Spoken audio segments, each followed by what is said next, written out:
იურიდიული ასპექტები რომ ამოვწუროთ, ეს არის სტანდარტული პროცედურა, ვინაიდან მოგეხსენებათ, სასამართლოს აქვს ვალდებულება მინიმუმ 2 თვეში ერთხელ, როდესაც ბრალდებულს შეფარდებული აქვს პატიმრობა, იმსჯელოს, რამდენად არის კანონიერი შემდგომში გაგრძელდეს აღნიშნული პატიმრობა, ანუ გაგრძობადობის თემასთან მიმართებით.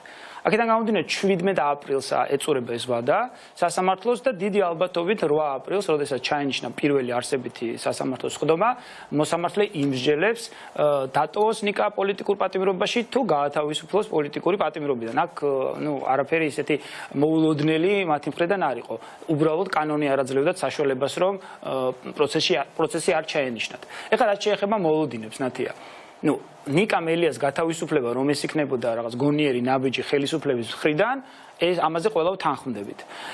იმასთან დაკავშირებითაც არავის არ გვაქვს ილუზია, რომ ეხლა ნიკა მელიას გათავისუფლება სასამართლო თვითონ გადაწყვეტს, რა თქმა უნდა, სასამართლო გაახმოვანებს იმ პოლიტიკურ გადაწყვეტილებას, რომელსაც მიიღებს ხელისუფლება. უბრალოდ სასამართლო გააჟღერებს ამას 8 აპრილს.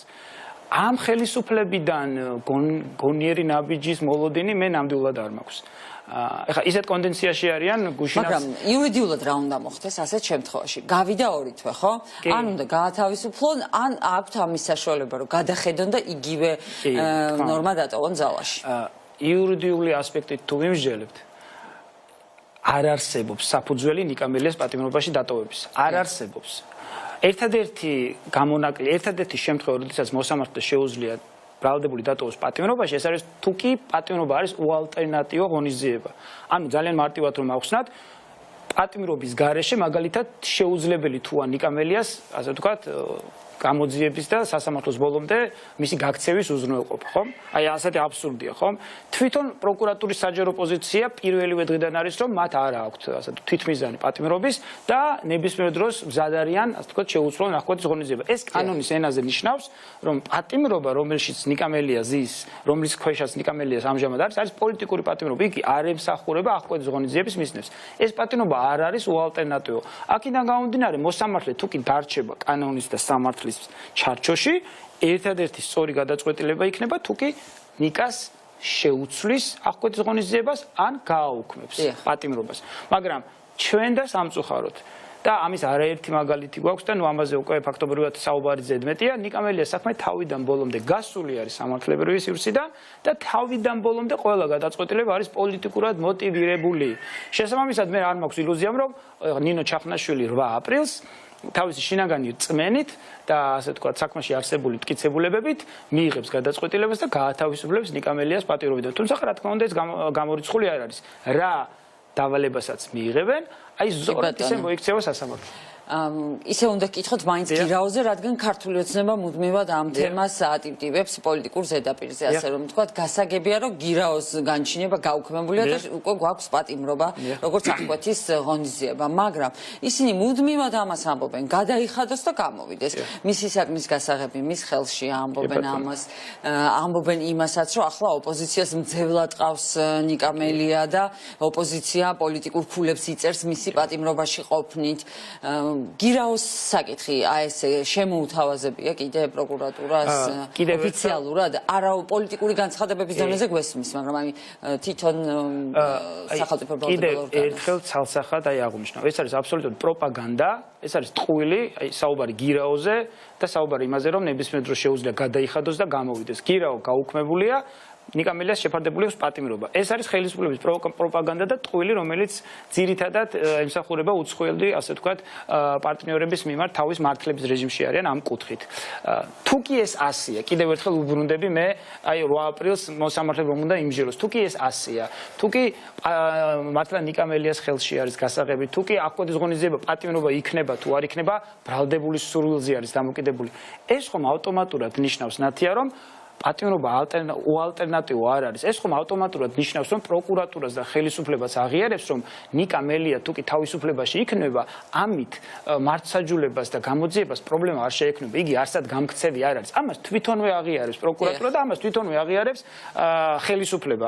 ამიტომაც მოსამართლე არის იმის მოსამართლე, თუნდაც ფორმალურად დარჩეს კანონის ფარგლებში და წარმოუდგენელია, როგორ უნდა დაასაბუთოს აი ამ ფონზე მოსამართლემ 8 აპრილს გადაწყვეტილება, თუ კი იგი მიიჩნევს, რომ ნიკა მელია კვლავ უნდა დარჩეს პატიმრობაში, ანუ განგრძობადობის თვალსაზრისით. აი ეს არის და ეს.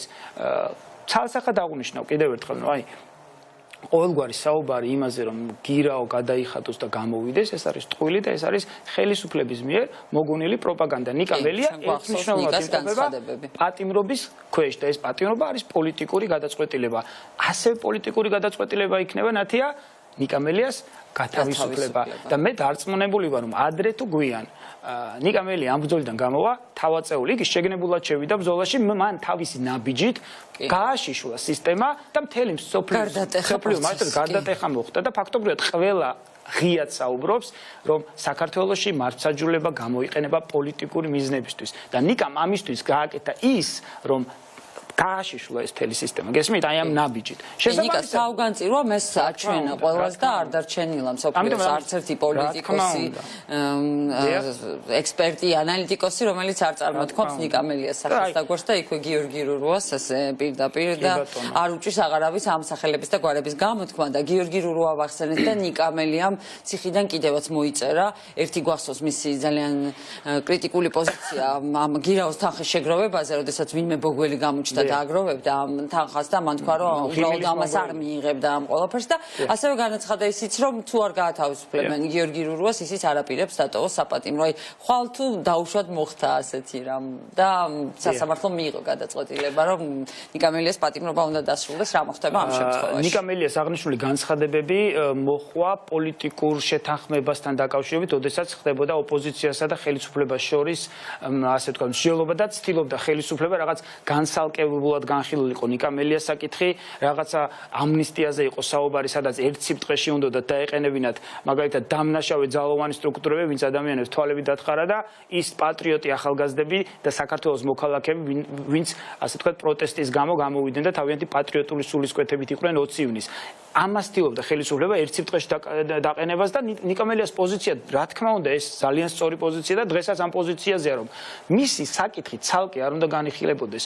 მისი საკითხი, მისი გადმოცემით უნდა განიხილოს ბოლოს საერთოდ.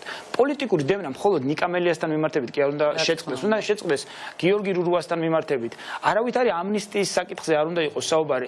აქ თუ იქნება დიდი პოლიტიკური შეთანხმება, საერთოდ ყველა მსგავსი სისხლის სამართლის საქმე უნდა დაიხუროს და ერთხელ და სამუდამოდ ამ ქვეყანაში პოლიტიკური დევნის თემა უნდა დაიხუროს და უნდა დაიხუროს სასამართლოს და სახელმწიფო სტრუქტურების პოლიტიკური მიზნებით გამოყენების საკითხი. ამაზე ჰქონდა საუბარი და რა თქმა უნდა ნიკა დღესაც ამ პოზიციაზეა, რომ მისი საკითხი რაც განსალკევებულად არ უნდა იქნეს განხილული. გიორგი რურუა ზუსტად იგივენაირი პოლიტიკური პატიმარია, როგორც ნიკა მელია. რა მნიშვნელობა აქვს პერსონალიებს? აი ესეთი განწყობა აქვს ნიკას და მის საკითხს ითხოვს, რომ ყველაზე ბოლოს იყო ეს მოხდა, რა თქმა უნდა, იმ პოლიტიკურ, ასე ვთქვათ, манипуляციებს, როდესაც ხელისუფლება ცდილობდა უცხოელებისთვის შეეთავაზებინა რაღაცა ეს 5-პუნქტიანი გეგმის ნაწილად. თუმცა ახლა ხვალე თუ 8 აპრილს თუ სასამართლო მიიღებს გადაწყვეტილებას ნიკა მელიასთან მიმართებით შეცვლის თუ გააუქმებს აღკვეთის ღონისძიებას, ამას ჩვენთვის არსებითი მნიშვნელობა არ აქვს.